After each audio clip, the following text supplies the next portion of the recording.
વડોદરા શહેરને નશામુક્ત બનાવવાના અભિયાન અંતર્ગત પોલીસ કમિશનર નસીમા કોમરના આદેશથી વડોદરા એસઓજી પોલીસ દ્વારા મોટી કાર્યવાહી કરવામાં આવી છે। વાડી વિસ્તારમાં આવેલા પ્રતાપનગર મેડિકલ સ્ટોર પર ડોક્ટરના પ્રિસ્ક્રિપ્શન વગર નશાકારક દવાઓનું વેચાણ થતું હોવાની બાતમીના આધારે પોલીસે સફળ ટ્રેપ ગોઠવી હતી।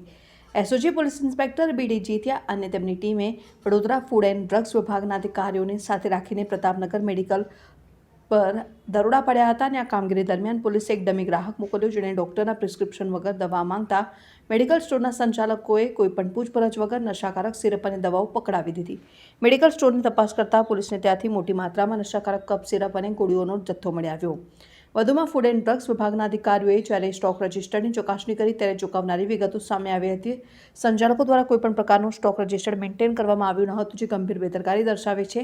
પોલીસની આ સફળ કામગીરી બાદ હવે ફૂડ એન્ડ ડ્રગ્સ વિભાગ દ્વારા સદર મેડિકલ સ્ટોરના સંચાલક વિરુદ્ધ કાયદેસરની કાર્યવાહી કરવાની તજવીજ હાથ ધરવામાં આવી છે। આ દરોડાથી શહેરના અન્ય ગેરકાયદેસર પ્રવૃત્તિ કરતા મેડિકલ સ્ટોર સંચાલકોમાં ફફડાટ વ્યાપી ગયો છે।